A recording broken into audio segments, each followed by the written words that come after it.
So a couple months ago, I reviewed the X-Men movies, even though I reviewed Dark Phoenix last year. But right now, let's get to the spin-offs. Let's talk about X-Men Origins Wolverine. It may have got a mixed response, but does it really deserve the hate it got a long time ago? Find out right now in this review. Big D's Entertainment Rankings and Reviews. Greetings, my fellow YouTubers, and welcome to Big D's Entertainment Rankings and Reviews. My name is Doyle, better known to y'all as the Big D, and this time around I bring to you the first of the three Wolverine movies. Of course, I'm talking about X-Men Origins Wolverine, released by Fox in 2009, directed by Gavin Hood. This would actually be the fourth overall X-Men film series. Anyway, starring Hugh Jackman, who plays the title character, and he also produced this as well, along with Liev, Schreiber, Danny Houston, Dominic Monaghan, Ryan Reynolds, and several others. Anyway, it details Wolverine's childhood as James Howlett, his time with Major William Stryker's Team X, and the bonding of his skeleton with the indestructible metal known as adamantium during the Weapon X program, as a relationship with half-brother Victor Creed. Anyway, let's go ahead and get into our story. Our story starts out in 1845, where a young boy named James Howlett, who is living in Canada, witnesses his father being killed by groundskeeper Thomas Logan. Anxiety activates the boy's mutation. Bone claws protrude from his knuckles, and then he impales Thomas, who reveals that he is James's birth father before dying, yes. Hence, I think that's how he gave his actual alias of Logan. Because James Howlett was Wolverine's real name. Yeah, I actually got to read a graphic novel of how that came to be. So, anyway, James flees along with Thomas's other son, Victor Creed, who is James's half-brother, and has a sharp claw nails and healing factor mutation like James. They spend the next century as soldiers fighting in the American Civil War, both World Wars, and the Vietnam War in 1969. In Vietnam, the increasingly violent Victor attempts to rape a Vietnamese woman and kills a senior officer who tries to stop him. But James returns to Victor upon the commotion, and ignorant of his brother's intent, he rushes to defend him. This results in the pair being sentenced to execution by firing squad, which they survive due to their mutant healing abilities.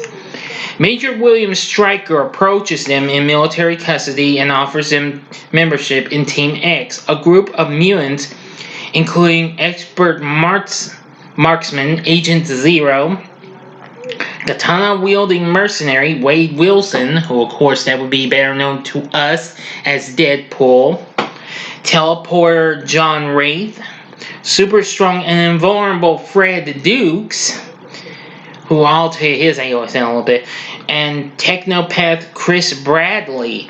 They join the team for a few missions, with James using the alias Logan, but Victor and the group's lack of empathy for human life causes Logan to leave. 6 years later, in 1975, Logan works as a logger in Canada, where he lives with his girlfriend, Kayla Silverfox. But Stryker and Zero approach him, reporting that Wade and Bradley have been killed. Someone is targeting the team. Logan refuses to rejoin Stryker, but after finding Kayla's bloodied body in the woods, realizes that Victor is responsible.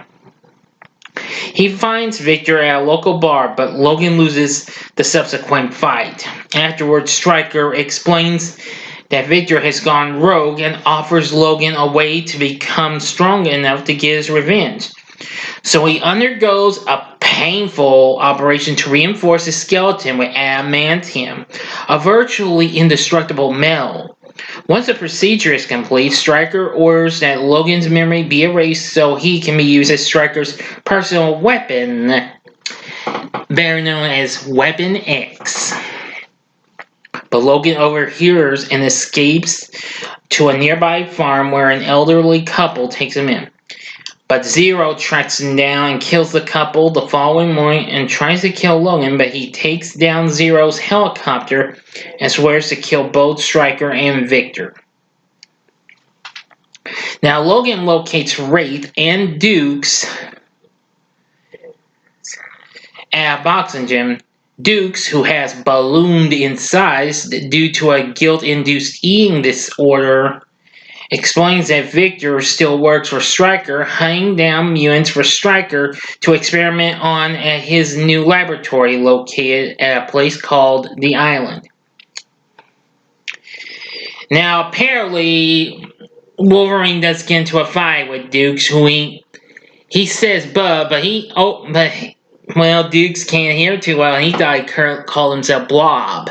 Yes, now in the comics, that's Fred Duke's identity, the Blob. I'm sure most of y'all would know that character if you played the old X-Men arcade game. Oh, but I'm sure you've seen him in the comics, of course. Duh. I'm sorry, I was just trying to, you know what I'm saying? Or at least I hope. Okay, now where was I? Oh, yes. Now, Dukes also mentions Remy LeBeau, alias Gambit. His only appearance in a movie. We've been wanting... Now, a lot of y'all have no idea how long we've wanted this character in a movie. Well, I'll explain later, okay? The only one who escaped from the island and therefore knows its location. Wraith and Logan find LeBeau in New Orleans. Then both fight Victor, who kills Wraith and extracts his DNA. Agreeing to help release mutants as Stryker is captured, Gambit takes Logan to Stryker's facility on 3 Mile Island. Logan learns that Kayla is alive, having been forced by Stryker into surveilling him in exchange for her sister's safety. However, Stryker refuses to release her sister and denies Victor the adamantium bonding promised for his service. Claiming that test results reveal Victor would not survive the operation, Stryker activates Wade, now known as Weapon XI, a mutant killer with the powers of multiple mutants. Now you got 5 seconds to stop this video, go to the description box below, fast forward to avoid ending spoilers, here we go.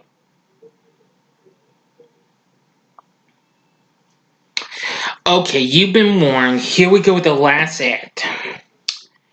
While Logan and Victor fight off Weapon XI, Kayla is mortally wounded, leading the captive mutants to Professor Charles Xavier and safety. After Logan kills Weapon XI, Stryker arrives and shoots Logan in the head with an adamantium bullet, rendering him unconscious. Before Stryker can shoot Kayla, she grabs him and uses her mutant power to persuade him to turn around and walk away until his feet bleed, then succumbs to her injuries. Logan regains consciousness but has lost his memory. He notices his dog tags read Logan on one side and Wolverine on the other.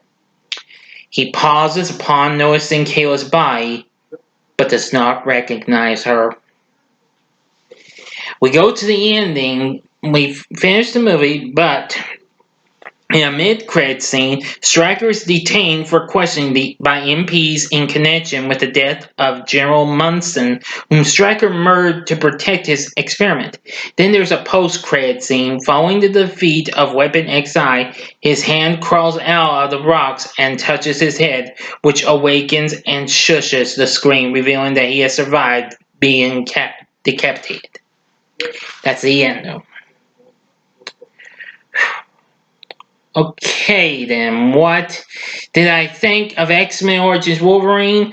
Well, despite it got mixed responsive, and I know a lot of people don't like this movie, which I completely understand. I like it for I like some of it for what it is, but it could have used a little more spin polish and what have you. Anyway, yeah. Uh-huh. So, in other words, the movie's an okay, good movie. I wouldn't call it the best, though. But anyway, I liked some of the action, what have you. I mean, Hugh Jackman once again did a great job. Now, as for Liev Schreiber as Victor Creed, now we all know Tyler Mane played Sabretooth, and of course that's Victor Creed's alias in the first X-Men movie. But, well, I hate to say it, he wasn't too bad. It was good in ways.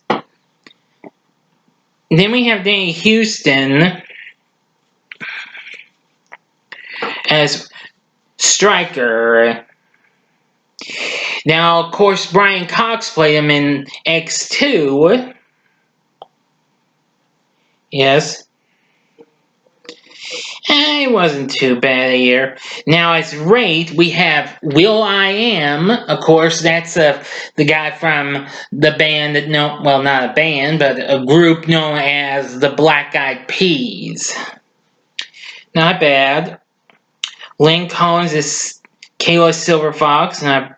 Not too bad. Kevin Durand as Fred the Dukes. Yeah, pretty good. Dominic Monaghan as Chris Bradley. Yeah, pretty good. Well, I'm sorry. It's been years since I last saw this movie. Taylor Kitsch plays Gambit in this. Now, of course, everybody knows that Gambit is a Cajun mutant thief who has the ability to convert the potential energy of any object he touches into kinetic energy, forcing it to explode. See, Daniel Henney as Agent Zero, yeah. But it was Ryan Reynolds as Wade Wilson. Although he wasn't really known as Deadpool, though. He was just known as Wade Wilson and Weapon XI. Well, he wasn't too bad, but... Okay, well, wait, scratch that. He was known as Deadpool. Duh! I forgot! My bad. But anyway... He actually gets to play the character again a few years later. But anyway, now... Some of the others were, well, hit or miss. So, in other words, let me put it this way. The cast is hit or miss. Story, well, again, it could have just used a little bit more spin and polish. It could have been better. Now, of course, if we go on to spin out some video games, including an Uncaged edition, which had more blood and what have you, which I do have on my PlayStation 3. But anyway... Even so, the movie did well. It went on to make $373 million worldwide.